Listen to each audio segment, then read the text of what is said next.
So one of the first episodes I did live on Facebook was about depression, and I didn't share that on the podcast, but I'm sharing that today. So the audio is a little different than my normal podcast, but I wanted to put that out there on this format for you guys to listen to. So check it out.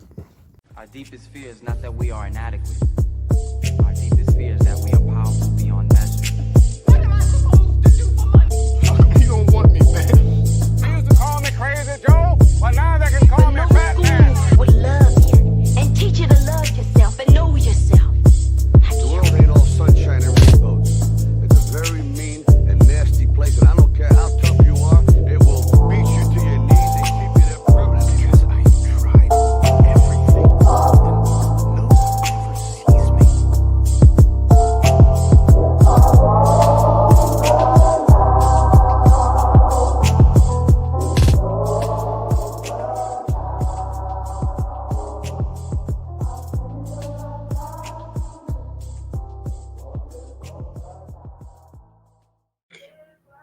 I'm actually really excited about this. If anybody knows anything about me, you know that Teeya Skipper is one of my favorite artists ever. I met her back when we were in undergrad. Well, she was an undergrad. I had actually already graduated. But I just fell in love with Teeya, and I really feel like her story today, like you guys are really, really, really gonna love her. So this is just awesome, man.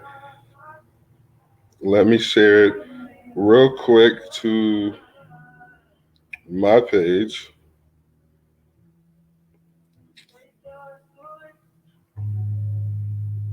All right, so we're all good. I'm gonna bring her on in just a second. Boom. So I got my page on my page, and it's on my other page as well, so you guys can all see it. And we will go ahead and get her started in just a second. Boom. So I got my page on my page, and it's on my. Wait just a few minutes. I want somebody in the room before I bring her up on here. All right, we got two people, so let's go ahead. Teeya! Hey! What's up, Teeya? Hola, ¿cómo estás? Teeya, so you are one of my favorite artists. I don't know if you know that. No, I didn't. So when you said I was like, oh.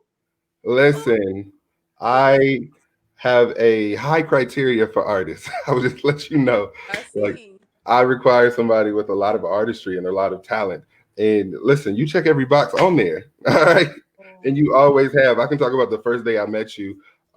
It was a grand opening for an event at Central State, and I was videotaping it for Jarrell Doran. And I had seen you before, but I hadn't interacted with you. I just saw you in passing. Okay. And then you got on the stage and you got the mic and you sang this song. I don't know if it's Crazy Over You or I Got the Blues. I wrote that. Yeah. I know every word of that song. And immediately, like you were on that stage and I turned around, I was like, who is that? I kept going to Jarrell, like, Jarrell, who is this? He was like, that's Teeya. I was like, no. I've never met this girl. Like, you got to introduce me to her. I got to know her. And ever since then, you have been my all-time favorite artist. I'm just in love with it. All right. I don't know why I feel like we met sooner than that. We knew each other. Like, I knew who you were. Okay. But we had never interacted. Like, it was more like a hi and bye, and we kept moving. Yeah. After that is when I was like, I knew your name. I was like, oh my God, I'm obsessed with Teeya and her music. Like, everything you had, I was there. Like, I need to see and be a part of Teeya. Oh, thank you. Wow. Yeah, I remember that. That was the Originals concert for me. Yeah. Mm-hmm. I can't remember anybody else there, but I know that Teeya touched that stage. And it's crazy because I have the recording. I can't tell you who else is on that video. Listen, I've been trying to. Matter of fact, I think you posted the video. Mm-hmm.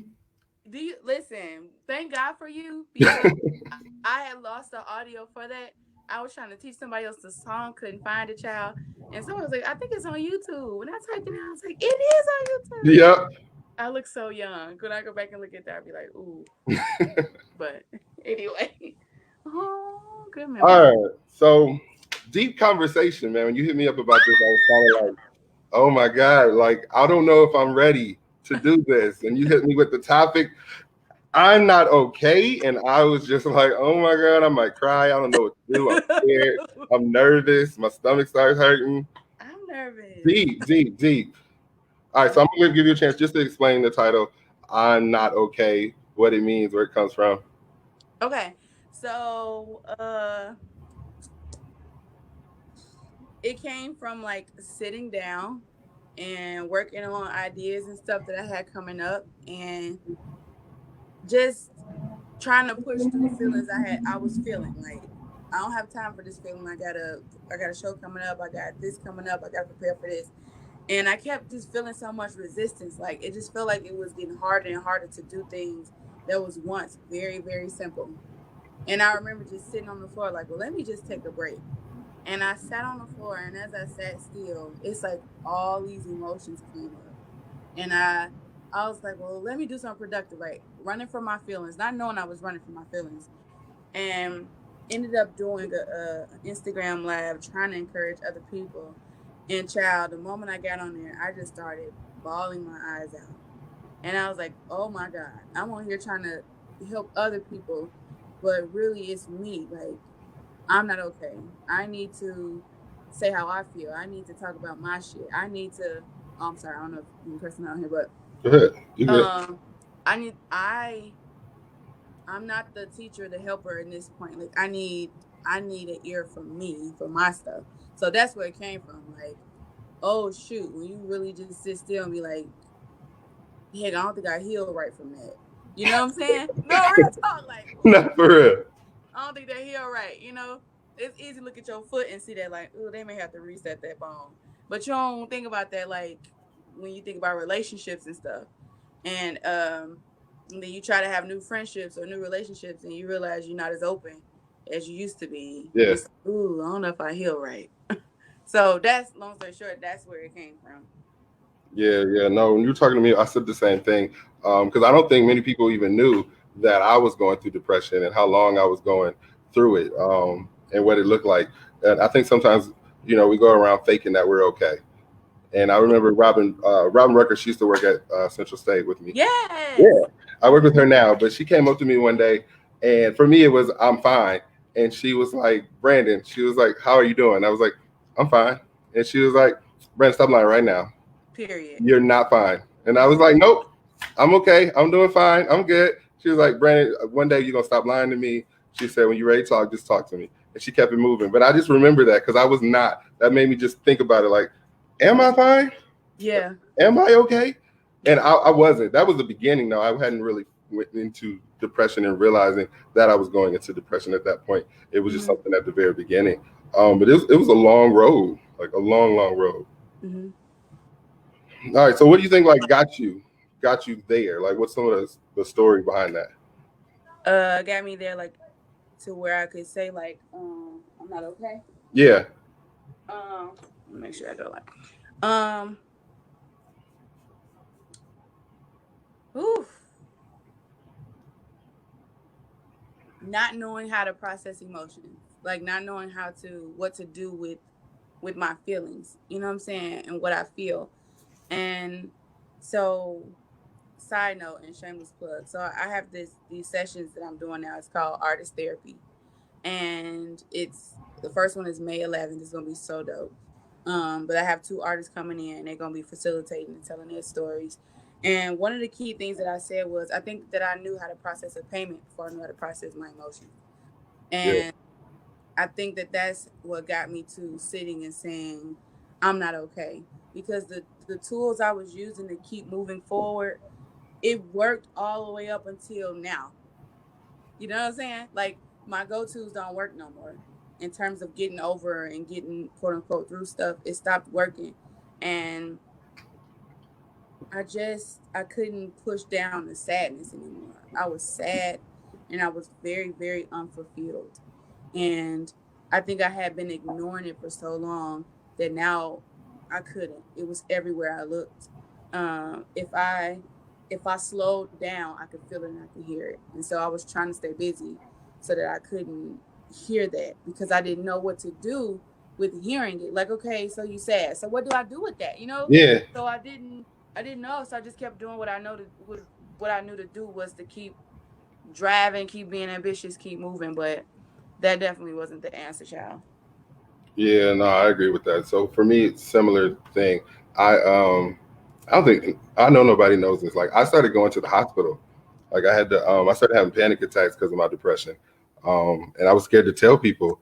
Like, you know, it's scary telling people like something's wrong with you. Like you're Yeah. not all the way there. And so like the first time I went, somebody actually just stopped and was like, "Are you okay? Something looks wrong." And I was like, "Yeah, I'm fine." And then I walked away and came back like, "No, somebody needs to call the emergency. Like I feel like I'm having a heart attack right now."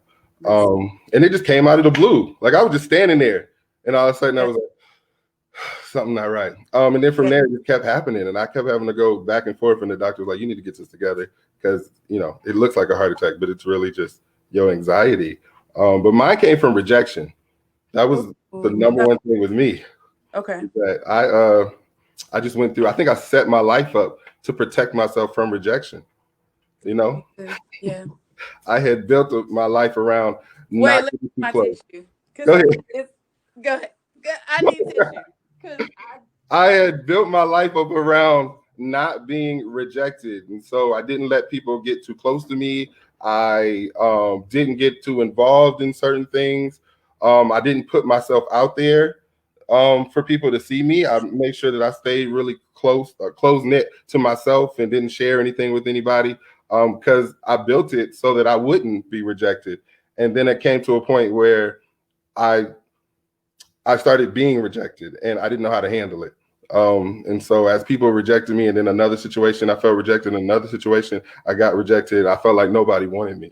Like, okay, I'm here, but nobody wants me on this earth, right? And oof. so, yeah, no, this is real. We're gonna be true today. So Yeah, that's why I got the tissue, child. we're gonna be real. So that I mean, that was me. I learned through this process that I can't handle rejection like that, or I need to learn how to handle rejection better.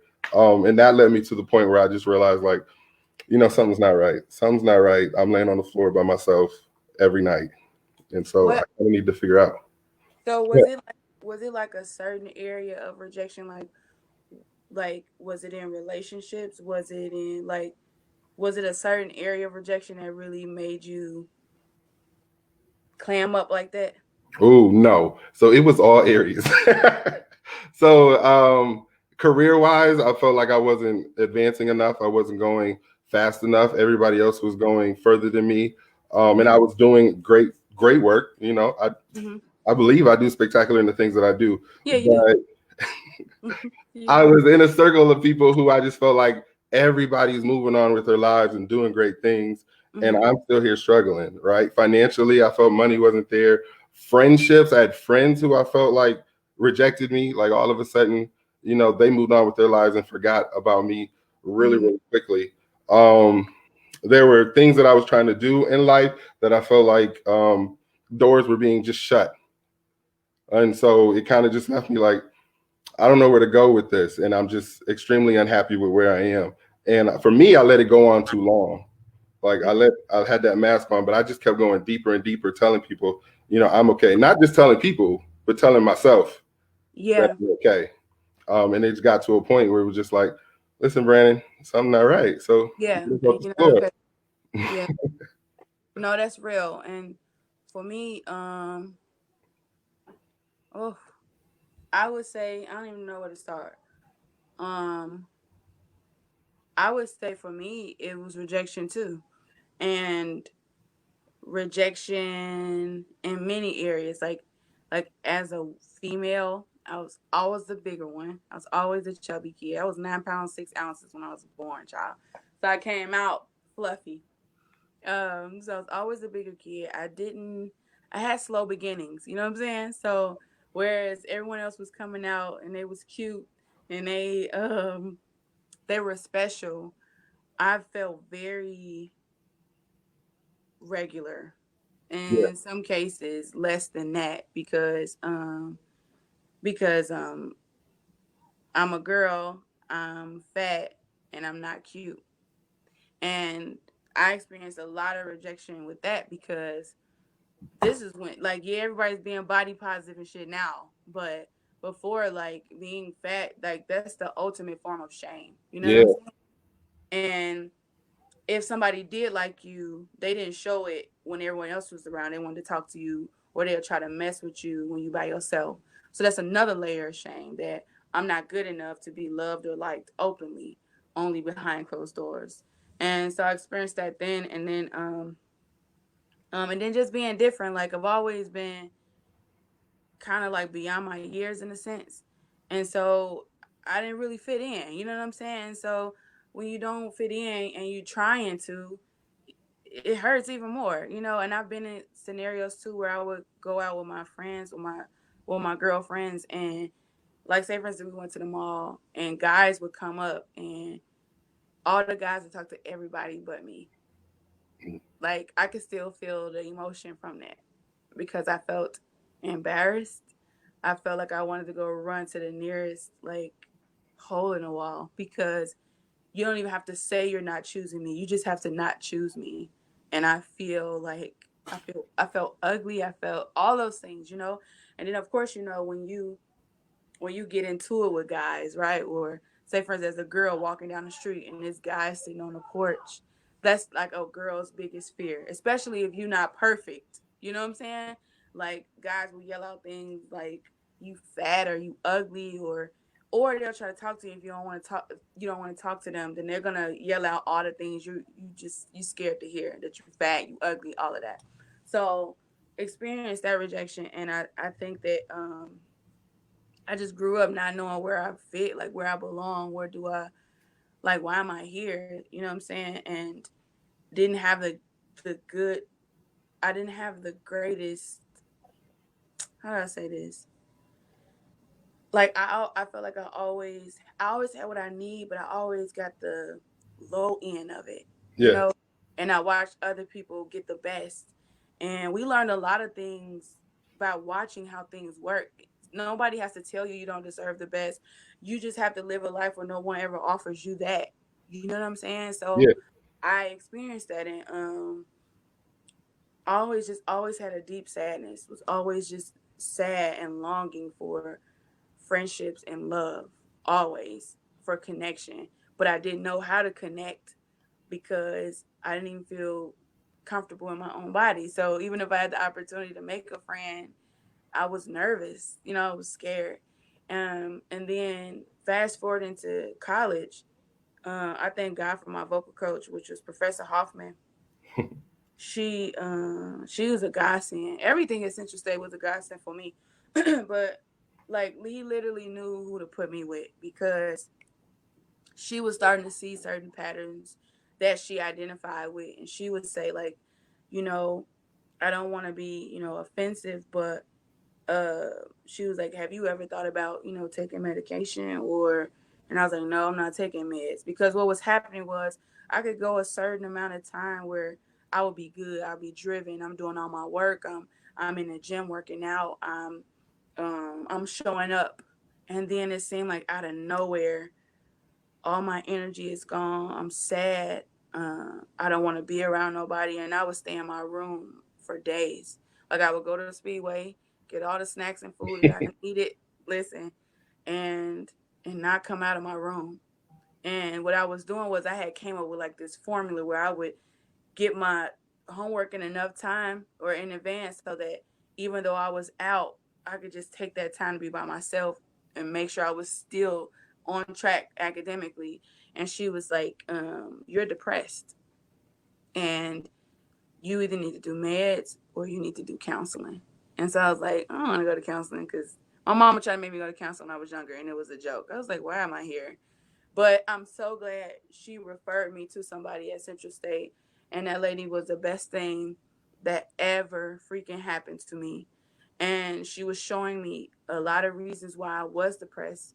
And a lot of reasons was because of having a perfectionistic mindset and being so judgmental.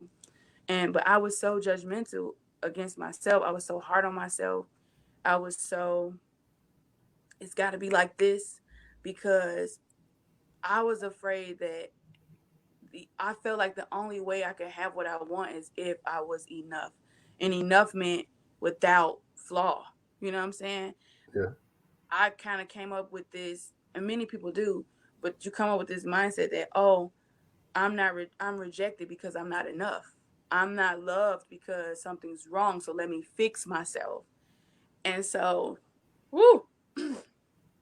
So I had gotten this long standing pattern of trying to fix myself. I feel like that's how I got into self development because I was trying to figure out what about me made it hard to love me, or what about me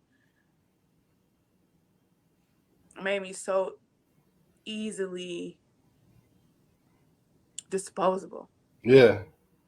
And so I didn't know that I was taking it out on myself. It's like I was being mean to myself because it's almost like I was saying it's your fault that people don't love you. You know what I'm saying? It's your fault that people don't want you or you don't have that. So you got to do this and you got to be on this and you got to. And my counselor was like, "Yeah, you're not going to make it living that way, living in that black and white, living in that all or nothing mentality." She was like, "You're not even giving yourself credit for what you have done and who you actually are." And I wasn't doing that because I didn't feel like what I had done and who I was enough. And she was saying, if you keep setting these bizarre and extreme standards for yourself, you keep accomplishing it, and you still feel like you're not enough, you're never going to feel like you're enough. And I just sat on her couch and boohoo because I knew it was true, but I was just trying to figure out the way to get the very thing everyone wants and needs, which is love and belonging. And I didn't know, it didn't come to me naturally.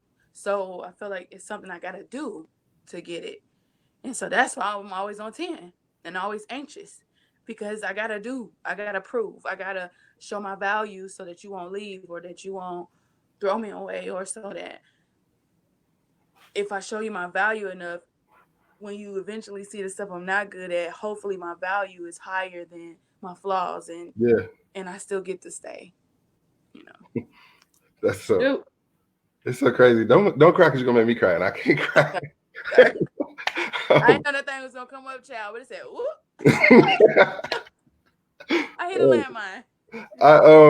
So it's so crazy how similar it was. So it was at Central State. I had already graduated though, but it was somebody who came up to me and told me, like, they didn't directly tell me. They told somebody else who they thought could talk to me.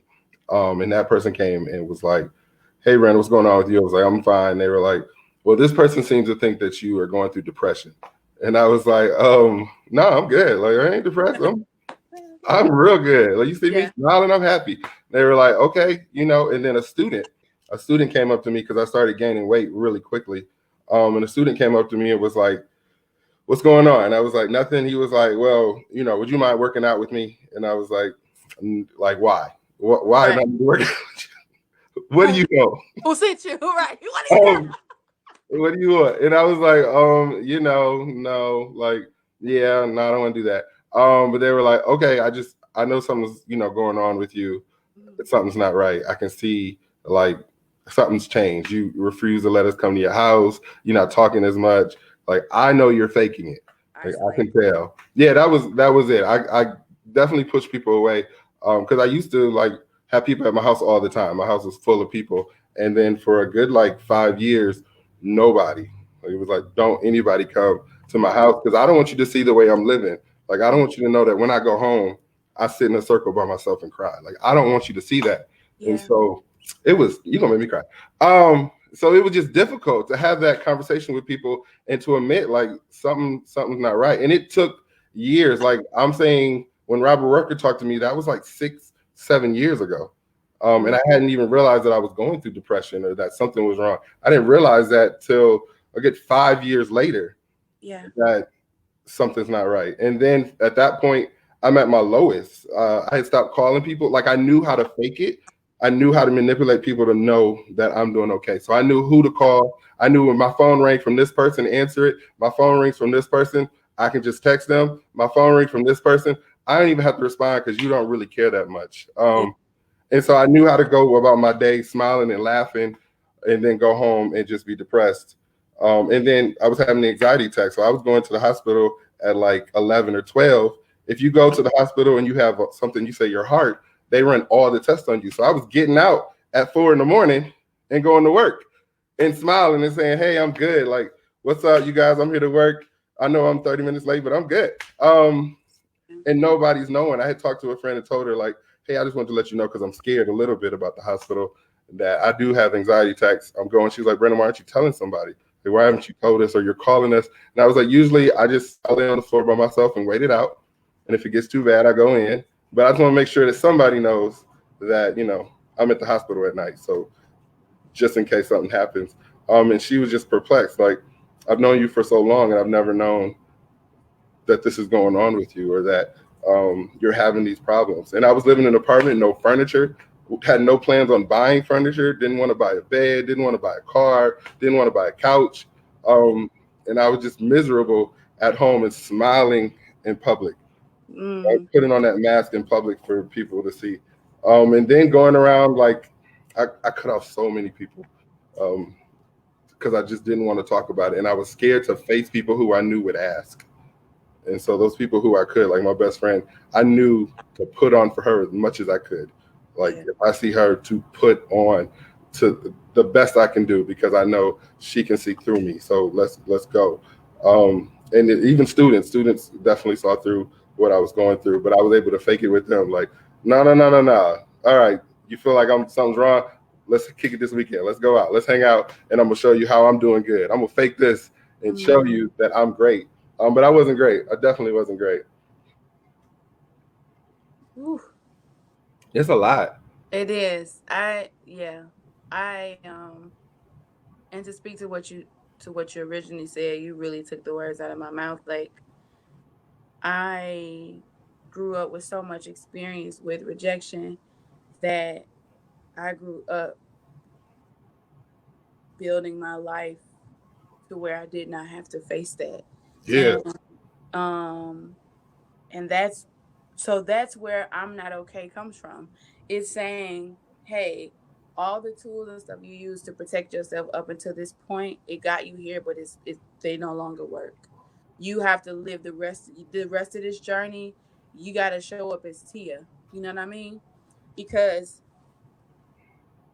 the thing is, if you're a vessel has an entry point, and if you're blocking the entry so that certain things can't come in, you're still blocking an entry point for what you need. You know what I'm yeah, saying? And so what happens is, no one will know and no one can hurt you, but no one will know and no one can help you. yeah, And it's like, dig, you know what I'm saying? Like, we love to say life ain't fair, but God is. And He sets things up to where it's a two-way street. You know what I'm saying? Okay, you don't want to let people in. Well, no one will come in and no one can leave out. So here it is. I'm trying to protect myself, but I'm starving to live. I'm starving to love. I'm starving to still have the things that I didn't have when I was younger and that I don't know how to have. But I, at the same time, don't want to show that vulnerability um, because I already feel weak. Even if that's not how people perceive me, I already feel vulnerable. That I'm even dealing with it, and I've had the anxiety attacks too. And I want to say in 2018, they got really bad. They got so bad. So I had anxiety attacks when I was younger. Um, I want to say in my adult life, I hadn't had any until 2018, and that was the that was the beginning of me starting to pay attention to my life, saying, "Hey, this is not fucking working. It's getting worse." You feel what I'm saying? yeah, Like, the anxiety is getting worse. And what was happening was I had a lot of attacks against my heart, meaning I had a lot of things that I really wanted to happen not happen. And it broke my heart. So, I had this happening business wise, that fell through. I had this going relationship wise, that fell through. I had close friendships that had to end, that fell through. And all of that was hidden here, violent. You know what I'm saying? That's violent energy to your heart. And one day I was driving home and my shit went like this. Like, I mean, I couldn't even, my body wouldn't listen to me. I was trying to tell myself calm down. I was trying to tell myself breathe, but my body wasn't listening. And I was like, oh my God. And I had to literally pull over, and I felt like I was breathing through a straw. That's Yeah. how tight my chest was. And I was like, Lord, I know why this is. You know what I'm saying? I know why I'm in this space, because of how my life has been built, because of the constant trauma. Like, I've had a lot of successes, but I've had a lot of trauma too that I didn't know how to deal with, you know? And when you keep having trauma in the same area, it gets worse. So I know about those them panic attacks, child. I really do. And the last thing I would say too is, when I started counseling, excuse me, when I started counseling, well, first I was scared too to admit that I was struggling with depression. I already knew I was, but I didn't want it to be diagnosed as that, because one, I didn't want to be on medication, and two, I didn't want people to look at me like something was wrong with me. You know what I'm saying?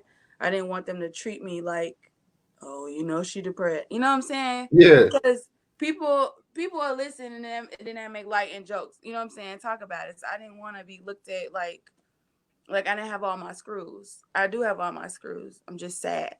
You know what I'm saying? Severely sad. And at first I thought like I was just depressed, like it was passed down, because it was running my family too. But when I had a counselor, this is why it's great to have somebody to talk to. It lets you know, to me, it lets you know that you're not just you don't just have a chemical imbalance. It's letting you know that you have deep sadness because there is something that you needed that you did not get, or that you don't know how to receive. Um, that there may have been things that have happened to you traumatically that you didn't deal with or didn't know how to deal with, and you're sad. And this sadness needs your attention, but you don't know what to do with it. Yeah. And so, thank God for her. She made me feel like, okay, who, I'm not crazy, you know what I'm saying? Or who, I'm still normal. Okay, cool, cool, cool. I just gotta figure out how to not feel unworthy. And I feel like that was the bottom of it too. Like, feeling unworthy, wanting to engage with people, wanting to have these relationships, but almost a debilitating fear of them rejecting me, or acting like they like me, or are receiving me, but they're really not.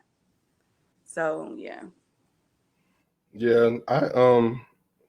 So once I realized that I was depressed and that something needed to happen, unfortunately, and I'm saying unfortunately because I don't want anybody to feel like this is the correct way to do this. Hmm. Like, if you know, please go get help. Please go talk Yeah. to somebody.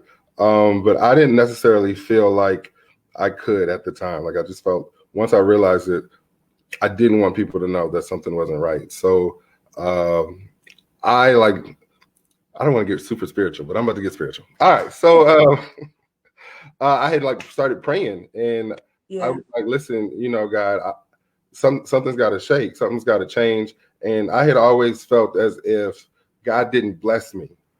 Like, I felt like God kept me.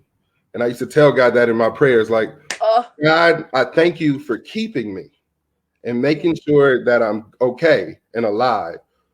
But I would really like to be blessed. Yeah. Like, You I feel would like, like to okay, be like everybody yeah, else. God, you're managing me. Thank you for the Yeah. yeah. I know that That feeling. that's exactly what it was. It was kind of like, you when do I get that blessing? And my pastor had talked to me about this is so funny. My pastor had talked to me about Jacob in the Bible, and I had read that story, and how he fought that angel um, in Yeah. the wilderness. And so I went to God and I just said, like, God, I'm tired of being in this wilderness. I'm tired of being in this darkness. I'm tired of not being blessed. And so, like, I'm gonna sit in front of you until something shakes. Period. Yeah. Something has to happen. For Oh shoot, look what you did. Look what you did. Um, something has to happen for me to get out of this mess. And so immediately things kind of started changing. But it was a slow process to get out of it because I Yeah. didn't want to tell anybody. And so I started writing stuff on the mirror. Like, I went and bought a plaque that I still have in my bathroom that said, "You are enough." Yeah. Just so I could get up in the morning and see something and somebody say, "Brandon, you're okay." And then magically, like out of nowhere, every day I started getting phone calls. And I would get a phone call from a parent that would say, like, Brandon, I love you. Thank you for taking care of my child. I would get a card in the mail that would come from a parent and say, hey, Brandon, here's $100. Thank you for what you've done.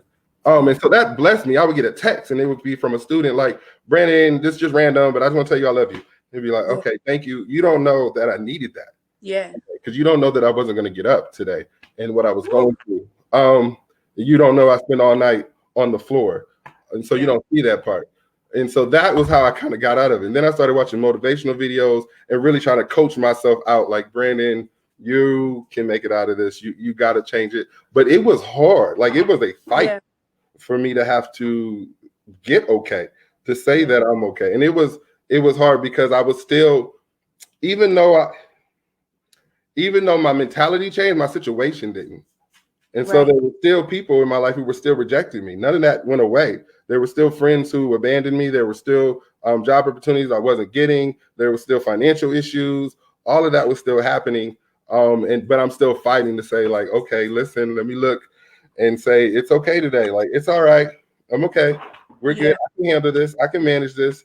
And just, taking it one day at a time. But it really was people who came into my life and really just started saying, like, Brandon, you're good. Brandon, I love you. Brandon, you're going to make it. And I know that was God. Like, I know, because before nobody had really did that. But just randomly, folks started saying, like, listen, I love you, Brandon, out of the blue.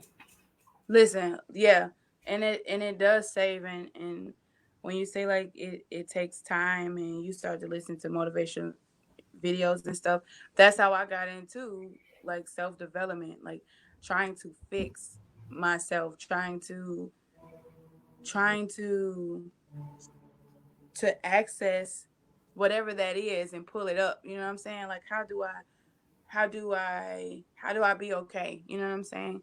And one thing that I told you I was going to share that I hadn't shared was my senior year at Central State, right? Yeah. So let me say this. So like we already said, we had built these lives to be guarded, to keep ourselves protected from rejection.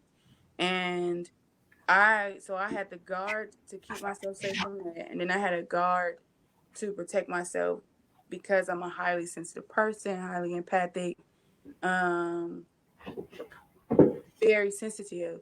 So it's like, I don't know how to be that. So let me just do what I know to do. Protect, guard, And so I did that. While I was at Central State, I pretty much just did what I was supposed to do. I did my work. I didn't have the college experience that a lot of people have. They went to all the parties and stuff like that. Maybe my freshman year, I went to parties and stuff. My freshman semester, first semester. After that, it was straight books and stuff. And so I remember junior year going into senior year, it's time for people to apply to be, Mr. and Miss CSU. And I had no thought of it. First of all, I had no thought. I was just like, oh, okay.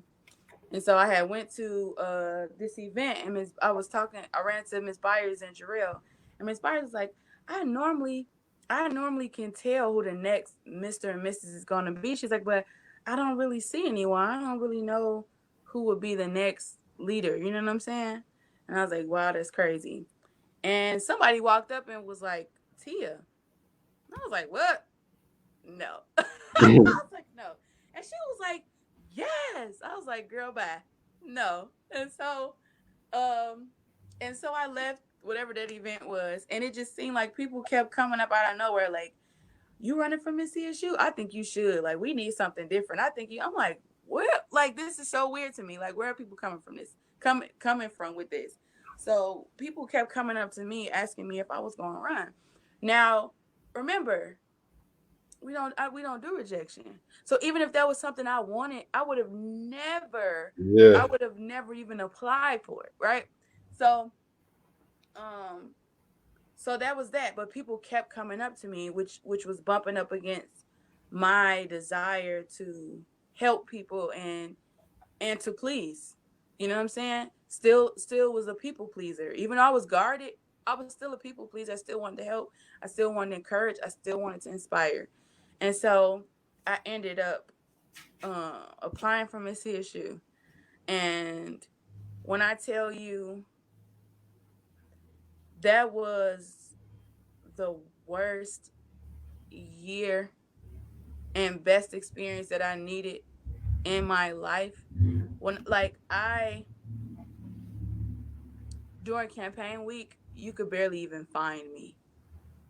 Like, and me and Chris were campaigning together, and they like, Teeya, where you at? When I tell you I was so overwhelmed, I could like I was so overwhelmed. Like I didn't want no parts. I was trying to figure out how can I back out of this with nobody knowing Yeah. that I'm here. You know what I'm saying? Like, dig. It's like you can't be unknown. Everybody already knows who I am. You know what I'm saying? So Chris, Chris, he happy, he excited, he's leaning into the experience. I am pulling away, I'm running, I'm hiding. I was I can't even say scared. That's an understatement. I was paralyzed. I was paralyzed. And the reason why was because the things that I had feared were coming true. A lot of things that people were saying that I wasn't good enough to be Miss CSU. Not because of credentials, because I had the credentials. They had to lower the application credentials so other people could apply. I I hit it the first time. Let's just put that out there. So, but but people, right? But people were saying that I didn't look like Gabby, so they weren't going to vote for me. They were saying that I wasn't a good representative of the school. Don't never mind the fact of what I've already done, what I've already implemented. How's the first RA to have over 300 people at my event when I started my open mics there? Like, never mind the organizations that I started. Never mind the new programs that I brought to Central State. Never mind that. But people were saying I wasn't good enough because of what I looked like. And this was the same demon that I'm telling you about that made me fear rejection, because when I was younger, that's the same thing I heard, that I wasn't pretty enough, that I wasn't enough. And so when that came up, instead of me fighting it and saying, yes, I am, I didn't know how to fight it. And all I did was all I ever had done, which was just let the depression sink in. And I remember Miss E was my advisor at the time. I remember sitting in her suite, and I was just on the floor and I was just weeping. And she was like, Teeya, she was like, I don't recognize you. And I said, I don't understand. Why does it have to be about everything else than what it's supposed to be about? It should be about, can I lead? Do I meet the criteria? What are my goals and aims? Why is it not about that? Why is every conversation I keep hearing about the fact that I have tattoos? Why is it about the fact that I don't look like a queen? Like, and those things were so painful. And it wasn't just coming from students. It was Yeah. coming from staff too. You know what I mean? And I was so frustrated because I'm like, Miss E, I don't even want this for fame. Like, a lot of people are they want the fame of Miss Issue. Miss Issue can't give me anything I didn't have before this. Everybody already knew me before I applied. You know what I'm saying? Like, Yeah. I'm literally taking on a job. There's nothing this is giving me. You know what I'm saying? So I remember just sitting there crying, and every day I was hearing new things. Even people I thought were my friends, um, weren't didn't feel like I was a fit. You know what I'm saying? Weren't voting for me. I felt rejected because of that. I felt rejected by my own school. And I remember when it was time for us to do the pageant at the school, I was shaking so bad because I felt like everybody hated me. That's how it felt, because of all of the bad stuff I kept hearing. It felt like, oh, shoot. It felt like, it just felt like I was scared to go on stage. I thought people was gonna boo me. That's how bad I felt. And so I remember sitting, everybody was in the dressing rooms getting ready, and I was sitting all the way upstairs in the back of Robeson. I was sitting all the way at the top. And Miss E was looking for me, and I could hear her asking everybody, like, y'all seen Teeya? And I was just telling God, like, God, I don't even know how I'm gonna go on stage. Because I feel like nobody likes me. I feel like I'm not good enough. I feel like it doesn't matter what I've done. It doesn't matter how I've changed. It doesn't matter how I've grown. I feel like none of that is enough. And I'm scared to go out there because the ultimate rejection is them booing you. You know what I'm saying? Like, and I just knew that was going to happen. Like, I was walking up on people overhearing them talking about me. You know what I'm saying? Like, I felt so paralyzed, and I know it was nothing but God that literally I wasn't even present. Like some stuff I don't even remember it happened. People have to tell me because I feel like I was gone. I feel like it was nothing but God's spirit that walked me out when they said number, contested number, da da da, Teeya Skipper. And to hear people cheer, I was so shocked because all I was hearing was the bad stuff. You know what I'm saying? Um, I didn't expect people to have love for me because I wasn't hearing that. And so I made it through the pageant, thank God. And then I become a CSU, okay, hoping, that it's gonna get better, and it doesn't. And I remember going to our I forgot the name of it, but whatever we go to the next day when they have this event in award center, whatever. It's like to commemorate Chris and I.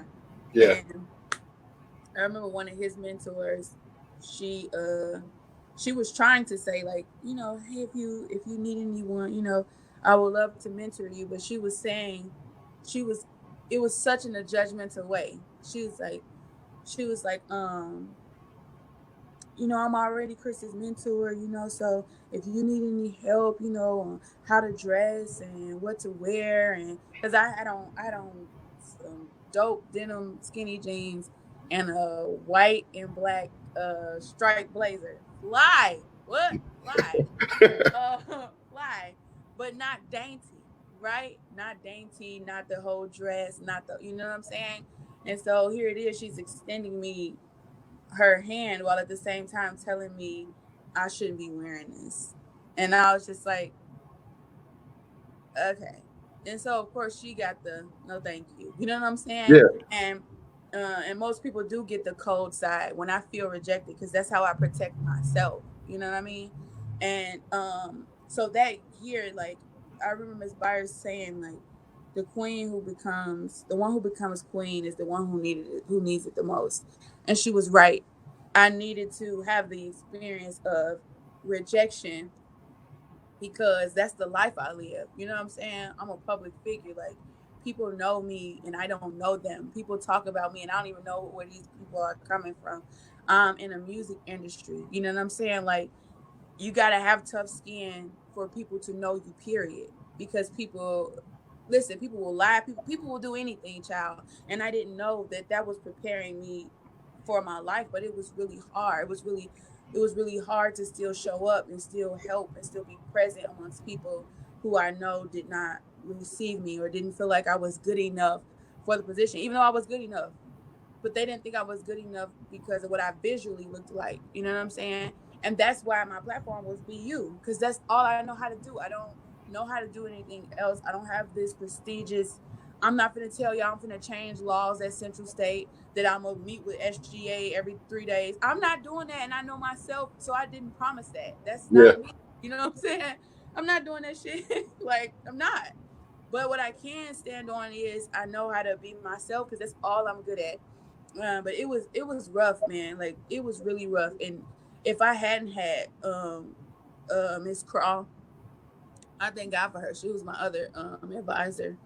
I didn't even know that we would get as close as we did, Cassandra. I didn't know we would get as close as we did, but we did, and she taught me a lot, even in how to keep a straight face. You know what I'm saying? Amongst people don't care for you, because because she's very professional, very, what I'm saying. Her ducks is in a row, like, um, but she was there through a lot of stuff that I went through that wasn't fair. Jobs that I didn't get that I was supposed to get. And Chris was working. I was the one who didn't have a job. Like it was so many biased things that happened, and I was like, God, this is not fair. But it was preparing me for the life I was gonna live anyway. You know what I'm saying? That it comes with the cost, and that you will be rejected. And what I feel like now, I have to face is how to learn how to be okay with just knowing what it means when someone rejects you, that it does not, it's not a reflection of my value. You know what I mean? Like I know that logically, but when you feel rejected, it doesn't feel like that Right here. here.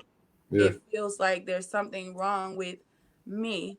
And it's a battle because I want you to like me, so it's like, well, do I become what you want, or do I be myself and keep getting your disdain? And so I felt like a lot of my life I've always had to choose between myself and the love of people, and I wanted their love, but I didn't know, I didn't want to abandon myself just to be loved by them. Does that make sense? Yeah, it makes sense. Yeah. Yeah, So totally. So that's man, that's a conversation because I was there for that. yeah, it was tough. It was really, like, it was so tough. I It was a lot. I just remember saying to myself, like, why did I didn't even want to be Miss Issue. Why did I even apply? And I had done it. I did it for people. You know what I'm saying? And I did it because I thought that I should have done it. Like, I felt responsible. You know what I'm saying? Like, if I am as a leader, I felt responsible. Honestly, I wouldn't want anybody in that position who didn't have the heart to do what the position's supposed to be about.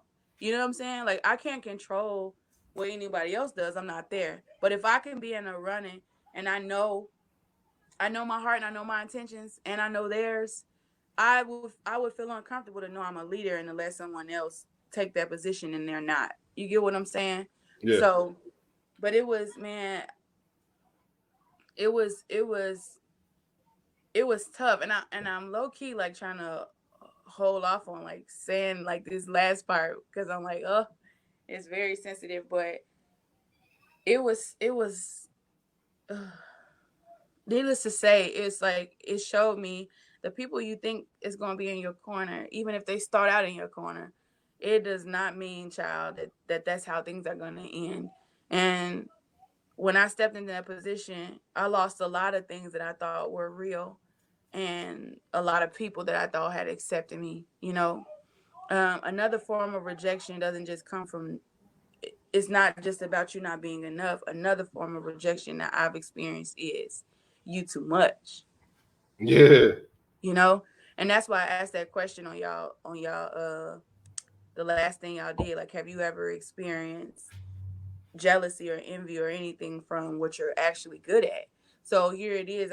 On one side, I experienced people telling me that I'm not enough. You can't sit with us, right? And then these people are saying you can't sit with us because you too much. You know what I'm saying? Or they don't like how they feel around me because of how they perceive me. You know what I'm saying? Like, who you think you are, that kind of feel. And so I just felt alone, like, damn, I'm not good enough for y'all, I'm not enough for y'all, and I'm too much for y'all. Where does that leave me, you know? So Yeah, no, I'm totally with you. I felt alone when I was in a room full of people, surrounded by people, um, crowds, and I felt like nobody saw me. Like I'm talking to people, and I feel like they don't see me. They don't see who I yeah, really am. and And I feel that way. I feel that way too. And some people will be like, how could you feel that way? Like, people, of course people see you, but it's like, no, no, you don't, because you you think you know what you're looking at. You have a perception, you know what I'm saying? It's like, um oh, she's a singer, or oh, she's this, or oh, she's popular. That's not seeing me, that's seeing status, you know what I'm saying, or my gift. But seeing me is, I'm just like you, I'm a person just like you, I need the things that you need, the respect, love, and attention that you want, I need that too. You know what I'm saying? So, ooh, yeah, I've felt that many times. Like, I don't feel like I'm seen. I feel like the gift is, but it's like, but me, the person, like, no. yeah, no, and I feel like I had to. And sometimes I say this a lot that people's perception is their truth, and my perception was that people people only saw me when I did when I was not doing things for them, but when I was doing out the greatest things. Like I had to do so much to be recognized, Yeah. so much for somebody to pay attention to me. I always had to be going out of my way to do it, and sacrificing myself just to be noticed. And I know necessarily that's not always true. You know, I'm talking to people and I know like the love is there. I'm just not feeling it. I don't know how to process it because I'm shielded. And so, you know, people who come into my life and do love me, I'm rejecting them because I'm scared of the people who are actually rejecting me. And so I'm closed off Yeah. in that way. And that was my truth, even though my perception, even though it may not have been true for everybody in my life, though it was the way I felt. And so I couldn't see anything past everybody is against me. Everybody doesn't like me. And there were people who were sometimes the negativity speaks so much louder than the positivity. Yeah. Right? Yeah. People can be in your corner saying, I love you, you're so great, you're doing awesome, thank you for this, blah, blah, blah. But what I hear the most is, I can't stand Brandon Davis. You know, I can't stand him.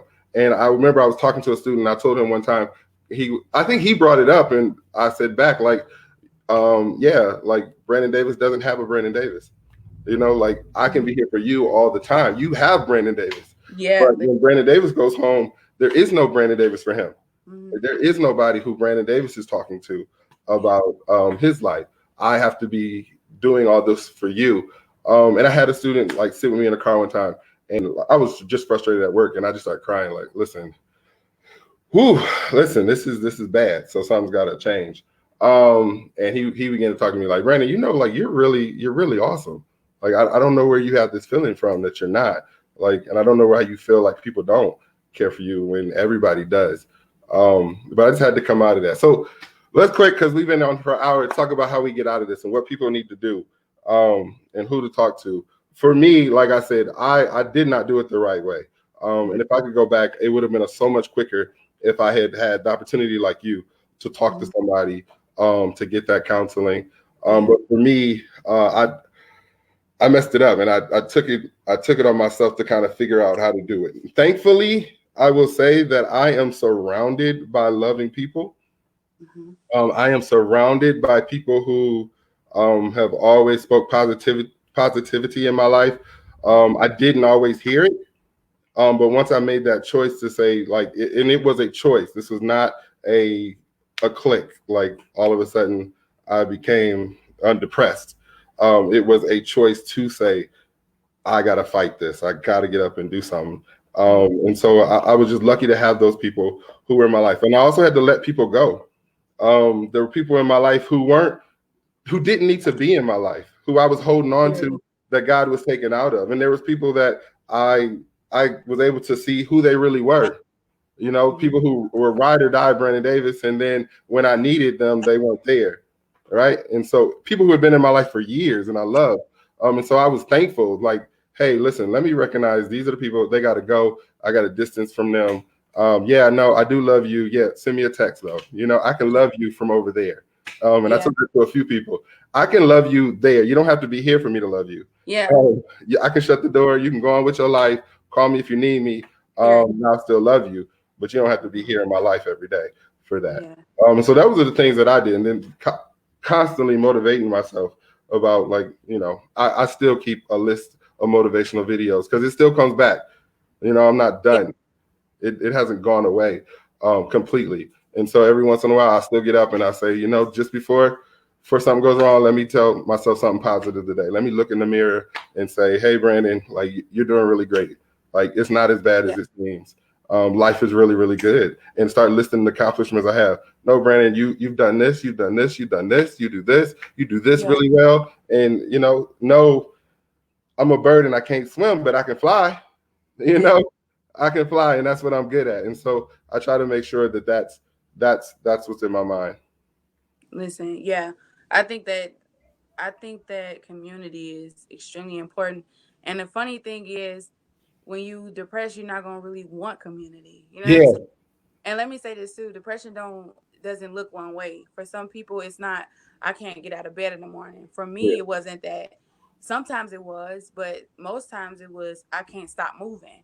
You know what I'm saying? I'm booking my schedule up so that I don't sit down. Like that was how I knew I was depressed. That I didn't want a moment of stillness because I didn't want to feel what I was feeling. So community is important. Like the people you're around, people who care, people who care enough to say you lying, you not okay. You know what I'm saying? Yeah. I've had people beat down my door because they had to. You know what I'm saying? Like I was so low. I was so low that they had to beat down my door. Put it like that. And and I don't want to say you can't find that. You can find that. And when you find those people, you make sure you nurture those relationships because anybody who feels responsible for you, that is the simplest definition of love because they're not responsible for you. But if they feel responsible for you, it's such a godsend. And I had people who would do that for me. Counseling is important. You need to talk. That's the thing. You need to talk and you need to keep talking. A lot of times we get tired of hearing ourselves talk about the same thing. And so we'll say, well, I ain't talking about this no more. You may not be done talking about it. Talking about how you feel comes with different levels of honesty and clarity, and you need to keep talking about it until you don't have to. So therapy is very important. Side plug, which is why I created artist therapy, Yeah. because I know a lot of artists who are on drugs, and these are my friends. These are my friends. You know what I'm saying? Like we went to school together, and you on drugs now. You know what I'm saying? They don't look like it. They don't look like it. Just like you looked okay, just like I looked okay, but they're on drugs. And so you need community. You need somebody to talk to. Period. Whether it's a therapist or just somebody you can literally talk to, and then you have to establish a sense of self. Meaning, you have to start to ground who you are, so grounded that when other people try to present you a different idea of who you want to be, you can push it away. And I realized that the reason why it was so easy for me to be rejected, it was so easy for my feelings to be hurt, was because I did not have a sense of self. I didn't know who I was. And so I thought people were right because I didn't know. And I guess that just comes with living. As you start living more, you start to say, no, I know myself. You know what I'm saying? But community is important. And the last thing I will say is fun. You need to have fun. Like, yeah, you want to do the serious work, you want to talk about it, cry it out, but you also want to bring that joy in because that makes everything feel lighter. So yeah. Genuine fun. I'm gonna go with that joy. Joy is what you need. Yeah. I was having fun, but it was fake. You know. Right. Listen, yeah. You need that Uh, genuine fun. Yeah. Like you yeah. ain't gotta go out and ball out. I've had the most fun doing nothing. You know what I'm saying? Like having a kickback, or having meaningful conversation with friends or playing games. Just genuine, you know what I'm saying? A genuine moment where you're around people who really love you. Cause like you said, it sometimes it has a lot to do with the people who are around you. You don't feel loved on purpose because the love ain't around you. It ain't in your head. You know what I'm saying? Like that's a real feeling why you don't feel loved. It's not around. So Yeah. so Oh, yeah. man. All right. So this is a deep conversation. It Um, was. it was way. I'm glad we talked about it though, because I like I think had that said, I had been struggling to. That was going to be my next podcast that I was going to talk about. But I have been struggling to get it out.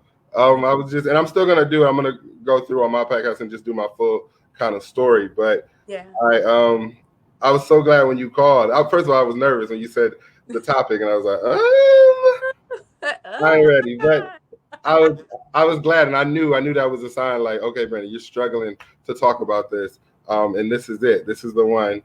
God. This is the time where you need to kind of say what it is and put it out there. And I love to be pushed. God will push you so far, Yeah. and I just love that about Him. So, you have the what was it again? Say the name of it. So I have these sessions coming up. It's called Artist Sessions. It's every Monday. Yeah. And our upcoming session is Monday, May 11th. And our topic for this one is mental health and emotional health, of course. But yeah, specifically for artists, I've been getting so much good feedback. They like, yo, we needed this. I'm like, I know you needed it because I needed it. A place to talk, a place to learn and to commune with other people just like you. So That's May 11th. The flyer is on my Facebook page and on Instagram. And of course, I'll be reposting it. But yeah, that's May 11th. All right, I'm gonna put the flyer on mine too, and then you can catch mine. I'm gonna try to record that this week and get that out. My story on depression, um, so they can follow up with this one.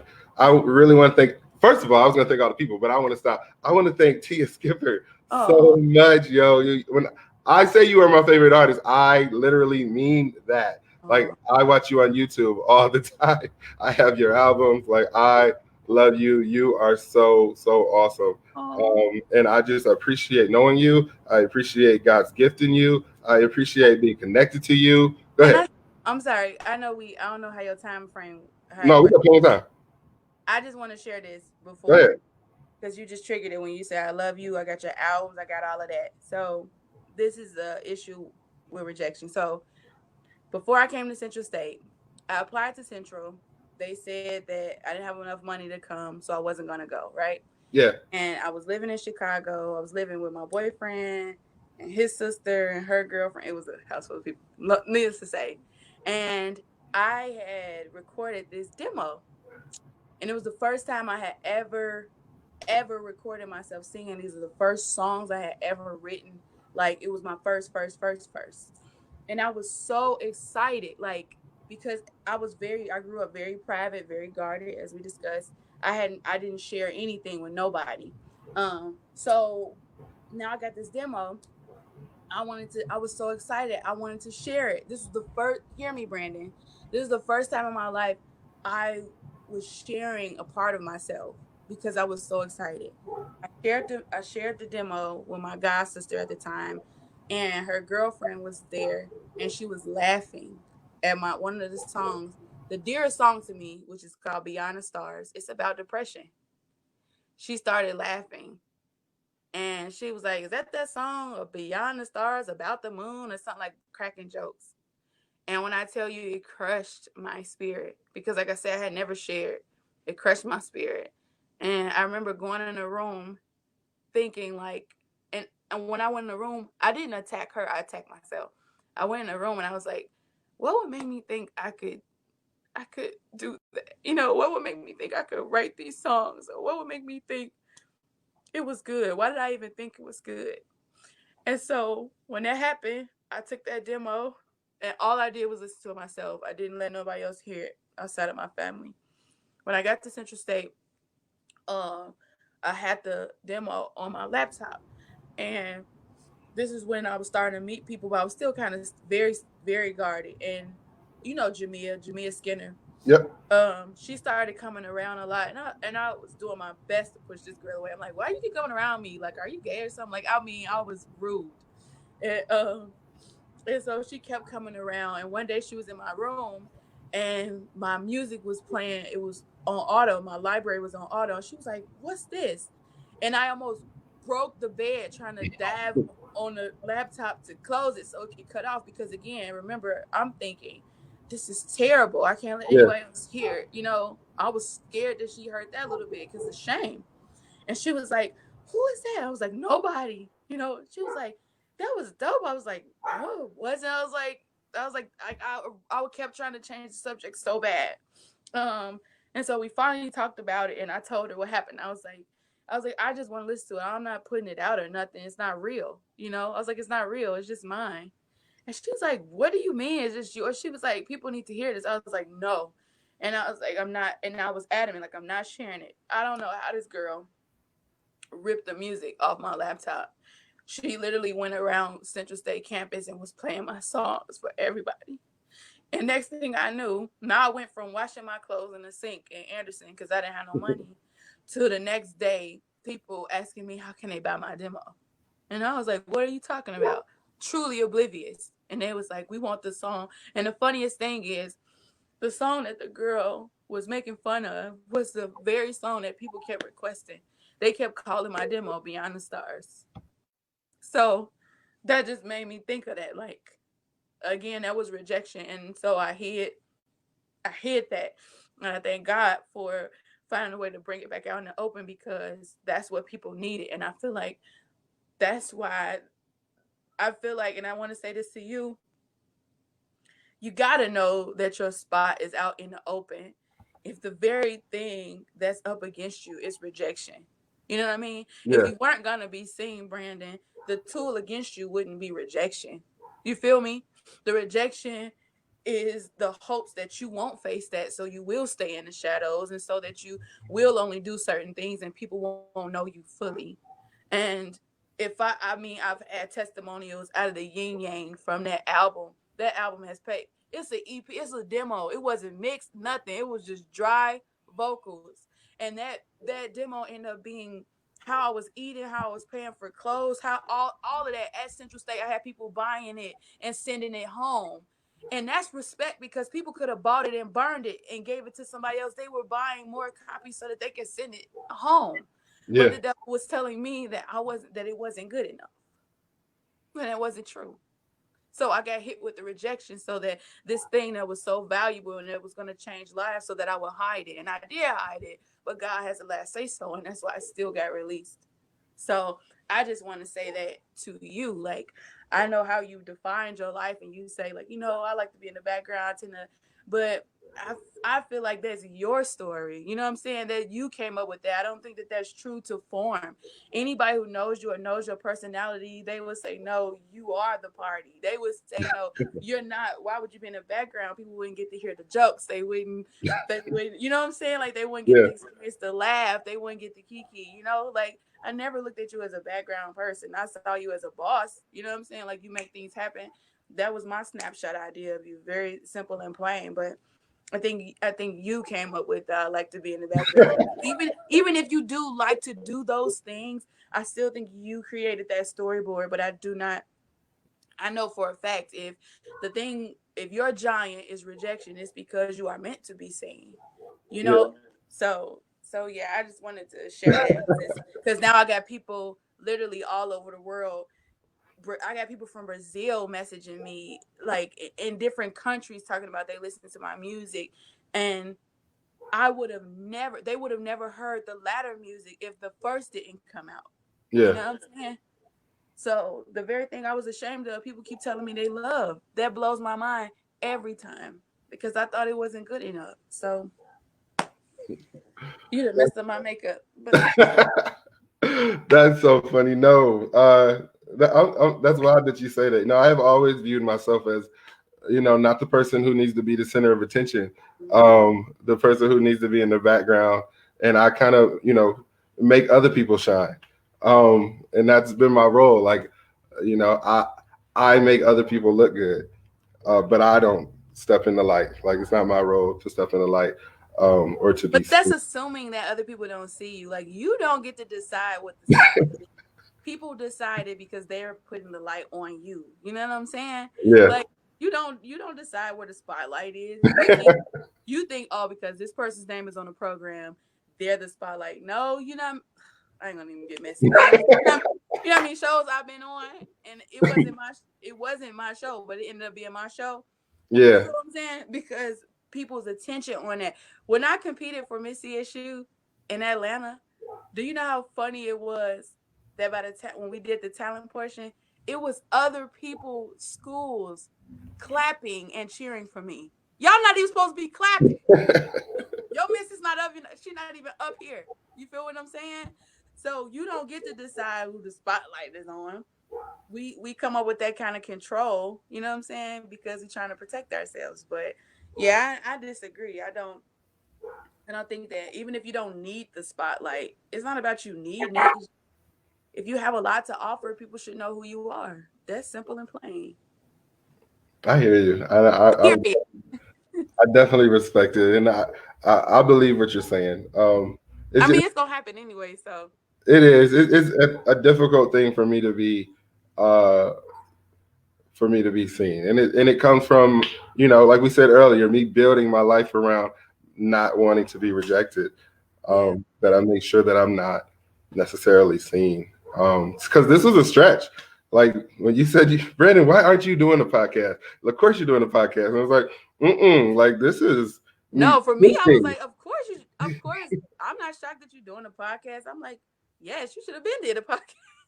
In my opinion, it's like, of course. I'm like, I know this podcast is lit. Like, This is me pushing myself to the limit, doing stuff that I know I'm not necessarily comfortable with because normally I would set this up, but I'd let you do it. Like, but you're funny. You're good in conversation, though. Like, that's what's so funny.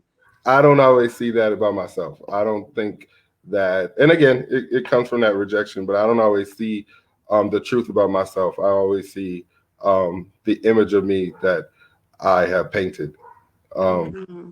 And the way I receive myself and the people who I let control my reflection. I did a whole podcast on it. So there's people out there who I've So, let yeah, me too. control um, control my view of myself. And so if I'm looking at them, if they think I'm ugly, then I think I'm ugly because that's all I know. Been there. Yeah. Yeah.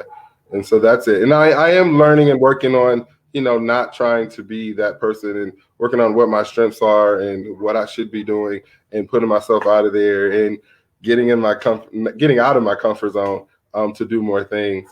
But yeah, no, it's a struggle. You would not see me on stage anywhere. You would see me in the back. I could see you on radio. I really could. From conversations we've had, I've laughed. Like, I've kiki. Like, you're You hilarious. see me like in a crowd, I'm usually pretty quiet. Like with you, I would be comfortable with you. So like we would be talking. But normally, like if you brought in people I didn't know, I would shut down immediately. Yeah, same here. Listen, they're like, she is so standoffish. Whatever, I don't know you. I don't know you. I'm really shy, but you know what? It's like it comes off as being standoffish, but I'm really shy. In places that I don't, you know what I'm saying?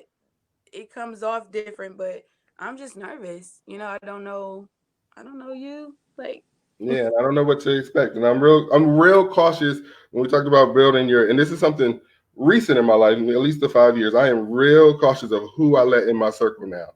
I'm real protective of that. Because I know like I can go into depression and I know the things that I struggle with. So I can only be surrounded by certain types of people. Yeah. If you got too much negative energy, I'm gonna be gone real quick, and I don't want nothing to do with you. I call it my team in my head. I don't call it say it out loud, but in my head, I'm like, listen, this is my team. All right, these are my supporters. These are the people who I can rock with. These are the people who I can call on. Anybody outside of that team, you're gonna have to work for your spot. Like, you gotta earn that.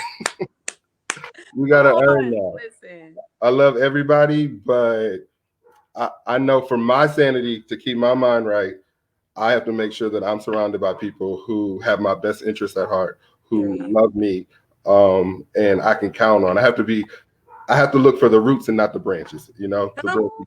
No, that's right. I try not to be spiritual, but the branches, people step on them and they fall with too much weight. I don't need people in my life like that. I need people who, regardless of what I'm going through, are by my side. Come on, somebody. Listen. I get it. Same here. Definitely. All right. So we're going to say goodbye. I just be like, all right.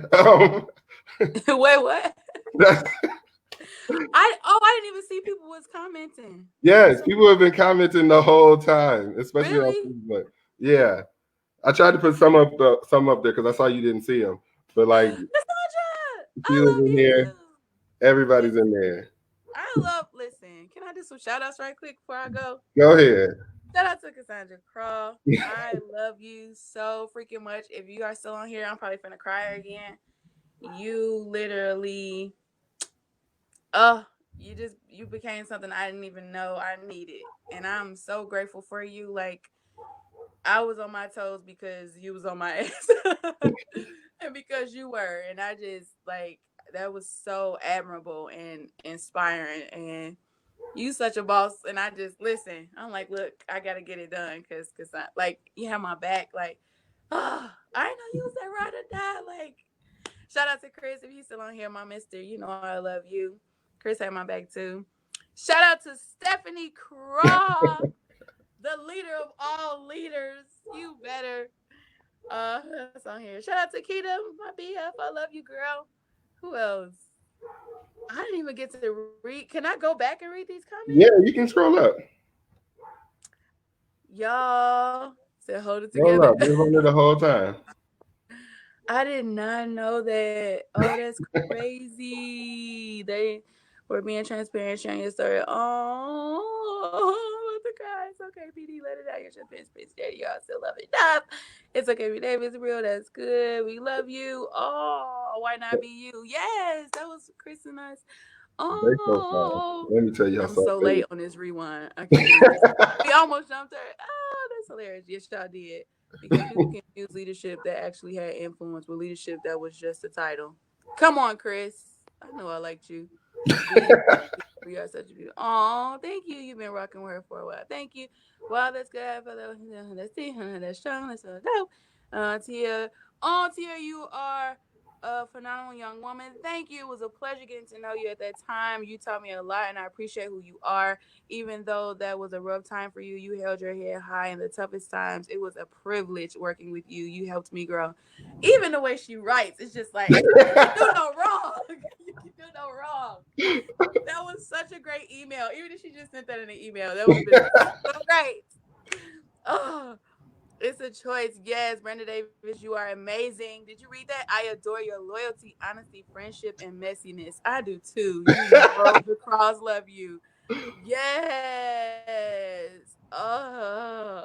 This is so good. I will knock down a whole house and neighborhood for you, Brandon Davis. Oh, that's what I'm talking about. You gotta They have your soft. listen. Oh, this I remember from an episode you said to check you on this topic. Dope. Yes, she did that in ATL. Super proud. Oh, thank you. Stepping outside your comfort zone is wonderful. Come on, pitch, pitch. Yeah, don't do it. Okay. Whew, okay, I caught up. That was so good. That just really encouraged me because it's like sometimes you could feel by yourself and then you realize like you got some real like tree stumpers in your corner. You know Yeah, what I'm saying? Professional and ratchet. Like clean, look, above board and we'll get you together. You understand me? That's my perfect cup of tea. What? absolutely. You gotta have those people who not afraid to tell you what it is, Yeah. but also are good to rub your back when you need it. You know? Yeah. A good old church rug. Yeah. I used to always tell people Stephanie Craw. Stephanie Craw doesn't like come for me like that, but she would always say my name in a certain way if I knew I was acting right. Like I'd call her, she'd be like, I Brandon can hear. Davis, I can hear. Brandon Davis. Okay, I'm getting out of hand. Let me chill. Um, Yes. Love but it. that's what you need. You need those people to definitely do that. And I definitely have a great support system. And Yeah. you don't always realize that you have it, but it's there. When you remember, you'd be like, oh, thank you, Lord. Yeah. Yeah, Mm-hmm. good times out there. Oh, okay, B. This was really good. I This was feel really good. So was. we got to continue the conversation. So if you're watching, please go to Tia's page.